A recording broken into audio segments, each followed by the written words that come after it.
राजधानी रायपुर से आ रही है, जहां पर आबकारी घोटाले मामले में बड़ी कार्रवाई को अंजाम दिया गया है। चैतन्य बघेल जो पूर्व मुख्यमंत्री भूपेश बघेल के बेटे हैं, उनकी आज कोर्ट में पेशी होगी। ईओडब्ल्यू ने एसीबी और ईओडब्ल्यू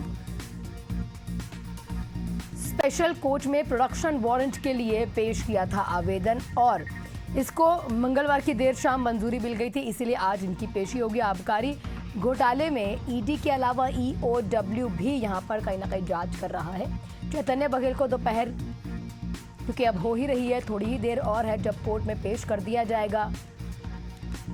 कोर्ट में पेश होते ही ईओडब्ल्यू चैतन्य को हो सकता है कि गिरफ्तार करे। गिरफ्तारी के बाद अदालत से रिमांड का आवेदन भी लगाया जा सकता है।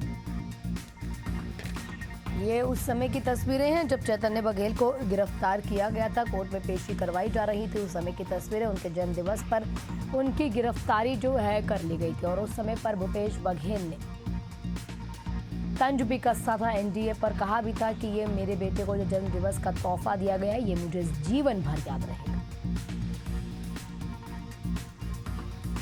और कड़ी सुरक्षा के बीच चैतन्य बघेल को कोर्ट में पेश किया जा रहा है।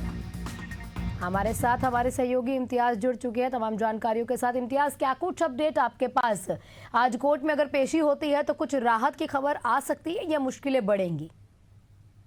बिल्कुल, चैतन्य बघेल की मुश्किलें बढ़ सकती है, क्योंकि जिस तरीके से अभी ईडी जांच कर रही है, अब ईओडब्ल्यू जो है अगले कार्रवाई और अगले जांच के लिए वो जो है अब इस लाइन में है। क्योंकि आज जो है अभी कुछ ही देर के बाद जो है उनके विशेष कोर्ट में पेश किया जाएगा, ईओडब्ल्यू और एसीबी के कोर्ट में पेश किया जाएगा, और हो सकता है कि गिरफ्तारी भी हो सकती है, क्योंकि अभी की ईडी गिरफ्तार की थी, लेकिन अब जो है ईओडब्ल्यू और एसीबी जो है चैतन्य बघेल को गिरफ्तार कर सकते हैं और रिमांड के लिए जो है कोर्ट में आवेदन भी लगा सकते हैं। अब देखने वाली बात ये भी होगी कि दोनों पक्षों के बहस के बाद कितने दिनों का रिमांड मिलता है, न्यायिक हिरासत में वो रहते हैं, ये तो वक्त बताएगा। लेकिन फिलहाल जो है उनकी मुश्किलें जो है वो बढ़ती नजर आ रही है।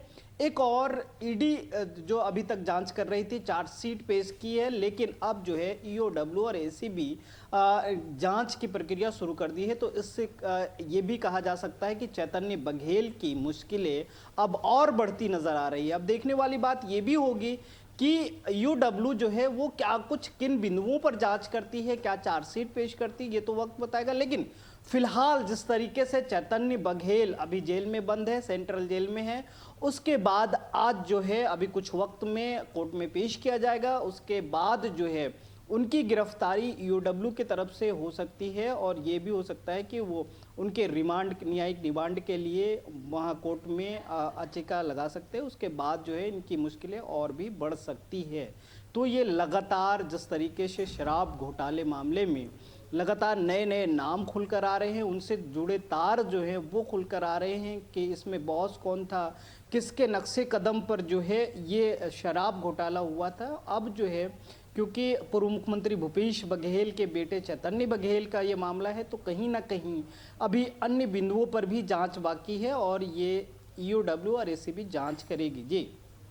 लेकिन कहीं ना कहीं इम्तियाज, इस तरीके से अगर मुश्किलें बढ़ेंगी तो राजनीति भी होगी। अब इस पे भूपेश बघेल ने उस समय कहा था, ये जो तोहफा है ये एनडीए ने अगर मुझे दिया है तो मुझे जीवन भर याद रहेगा। तो अब राजनीति के लहजे से अगर देखें तो इस मामले पे क्या कहा जा रहा है कांग्रेस के द्वारा?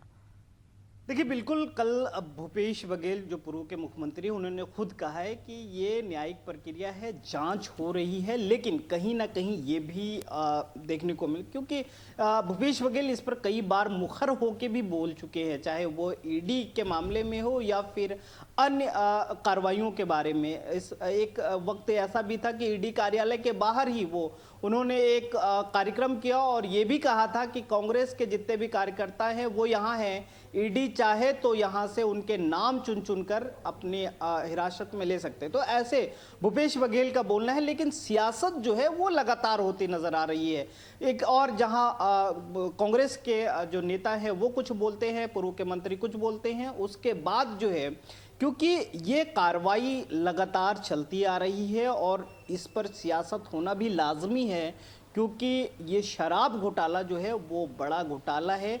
और जब कांग्रेस के कार्यकाल में ऐसे कई घोटाले हुए हैं, चाहे वो कोल घोटाला हो, शराब घोटाला हो, और इसमें आईएएस अधिकारी से लेकर नेता मंत्री जो है पूर्व के हैं वो शामिल है, तो आहाना सियासत होना लाजमी है, क्योंकि इस मामले में और भी बड़े खुलासे हो सकते हैं। जिस तरीके से चैट वायरल हो रहे हैं, ऐसा लग रहा है कि और भी बड़े नाम इसमें लेकिन इम्तियाज, अब राजनीति भी देख ली हमने, कहीं ना कहीं कार्रवाई भी सुन ली है, लेकिन ईडी के अब कौन से पुख्ता सबूत मिले हैं जो वो कोर्ट में पेश करके कहीं ना कहीं मुश्किलें चैतन्य बघेल की बढ़ा सकते हैं? जो चैट्स वायरल हो रही हैं उसको तो इस तरीके से दिखाया जा रहा है कि ये नकली चैट्स है, ये अभी बनाई गई हैं और ये फंसाने की कोशिश की जा रही है।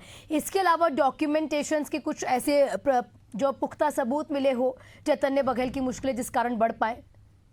देखिए, कई इलेक्ट्रॉनिक डिवाइस मिले हैं, कई ऐसे साक्ष्य मिले हैं जिसके आधार पर जो है ईडी जांच कर रही थी। लेकिन अब वही मामले में अब ईओडब्ल्यू जांच करने जा रही है हाना, तो कहीं ना कहीं इसका मामला ये है कि ईडी के जांच के बाद अब ईओडब्ल्यू इस जांच में शामिल हो गई है। तो आज जो कोर्ट में पेश किया जाएगा, उसके बाद जो है ईओडब्ल्यू जो है आगे की जांच करेगी और वो न्यायिक हिरासत के लिए मांग करेगी। तो ये है कि पहले तो ईडी ने जांच की, अब ईओडब्ल्यू और एसीबी जांच करेगी, तो यहाँ मुश्किलें बढ़ सकती है। अब ईओडब्ल्यू किस आधार पर जांच करेगी, क्या कुछ रहेगा, क्या कुछ बिंदु हैं उनके, किन किन आधार पर जांच करेंगे, ये मामला अभी जो है जब वो अभी कोर्ट में बहस होगा उसके बाद जो है पता चलेगा कि किन मामलों में ईओडब्ल्यू ने अपनी चीज़ें जांच के लिए कोर्ट में पेश किया है, चार्जशीट पेश किया, ये चीज़ें बाद में पता चलेगी। बिल्कुल बिल्कुल, एक स्पेशल इन्वेस्टिगेशन विंग होती है ईओडब्ल्यू जो इकोनॉमिकली